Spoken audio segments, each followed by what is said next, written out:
Now, Darren, the issue swirling the nation, the world, and not least rugby league at the moment is the coronavirus.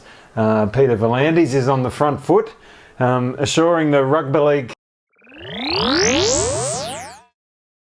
community that everything is all well and good and they're putting measures in place to combat the spread of the virus, and I think he's doing a pretty good job. What do you think? I think he is too. And will it be such a bad thing if they're played in front of empty stadiums, do you think? Oh, I don't think so. There was comments this week about the Rugby League Players Association saying that the players didn't want to play in front of nobody and that they wouldn't be able to play at their best and they're bloody entertainers and come on boys, you're earning $975,000 a minute, just get out there and kick the bloody footy around. And half of them would have had stints in the New South Wales Cup or Queensland Cup where they're playing in front of nobody, so it's not like it's foreign to them. And I think there might be some, only thing I'll say about it is there might be some teams that are disadvantaged by playing in front of nobody because they've got all the vocal crowds like, get off his head, he's been doing it all day, ref. How are they going to know now? How are the refs going to know that somebody's been offside all day? I know, without experts in the crowd letting them know that they've been tromping on their heads all day. They won't even get a blow a bloody penalty because nobody's been doing it all day. What I did notice, and this is where this is the goal kicking. So if you're lining it up from the sideline, and I think it might have been the Melbourne game where Cameron Smith was lining him up from the sideline, this is where it's going to be a different ball game, is because when you go and lining up and then you go in and you're just about to strike the ball and then someone yells out, monkey balls! Monkey balls! Oh, I thought you were going to say they're lining up like the getting the read off the bloke in the crowd, like a stupid looking bloke with a beard maybe. No, because I noticed, and because it was Brookvale where they're right in on the action and there's a hill where everyone's been sinking cans all over. Oh, so you're saying they're going to be 100% goal kickers now because nobody's going monkey balls. No one's going miss it.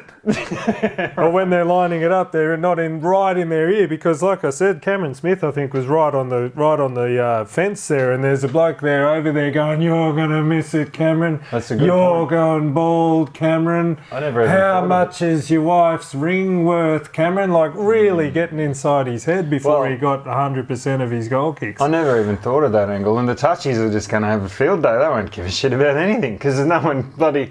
Well, I used to go to the football and heckle the touchies. Well, that's all anybody does. That was my thing. Because they're right near you, especially if you can run down on the sideline with a can in your hand and then he runs through like he's bloody from here to the camera away. You can give it to him with both barrels. Yeah.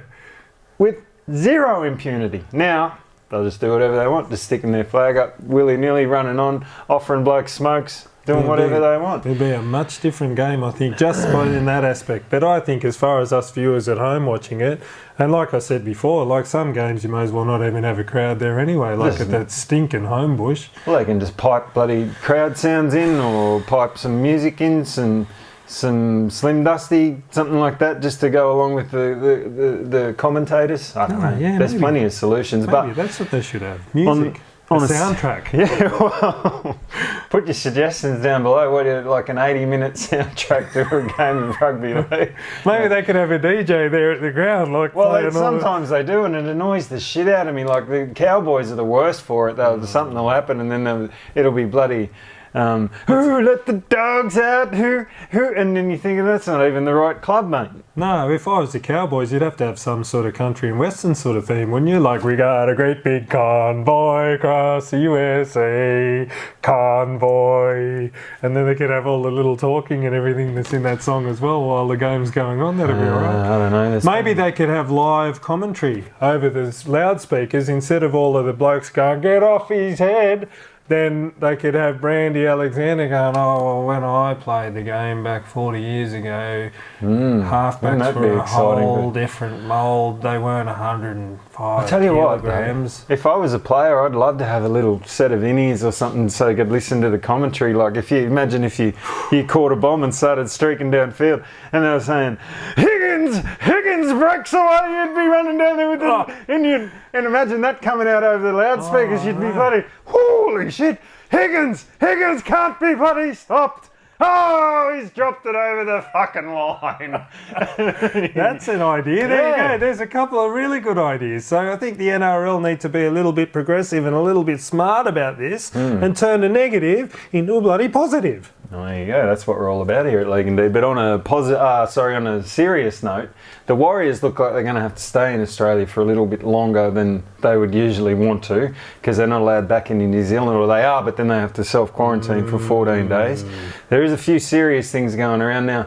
Something got me today. I heard one of the players, might have been Cameron Smith, it was Cameron Smith, whinging about, well, the bloody, I know in my team especially, we've got bloody little kid, a lot of the boys have got newborns and little kids at home, and we want to suspend the comp because we bloody don't want to be taking these sickness. Nobody in the comp's got it, Cameron. Nobody. I think that'll change. They've been tested. If someone does. Aren't they sending their kids to school? Our primary school is not the most filthy, germ-ridden hellholes on earth.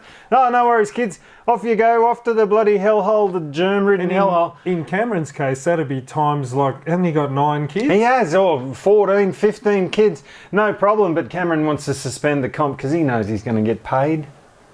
He doesn't want to play. He's 47 years old. He's got no hair. He couldn't care less. He's done everything. Same with Wayne Bennett. Wayne Bennett wants to. Wants to suspend the season. No, as well, he had a more Trumpian idea of playing it in the warmer climates. Wayne's very much a Trump supporter. And, well, when it gets warm, it'll bloody all just go away. So Wayne's just getting ahead of the curve and saying, well, let's just go up to the tropics because it doesn't even exist. It doesn't even exist. Papua New Guinea, maybe. Maybe. Wayne could do a lecture at the Rugby League University. Now, look at that. See, now, if any of the mainstream media or anyone gets hold of these ideas, I'm coming after you because these are our ideas. These are League Indeed ideas. And if you've got ideas, put them below in the comments. That's after you hit the subscribe button.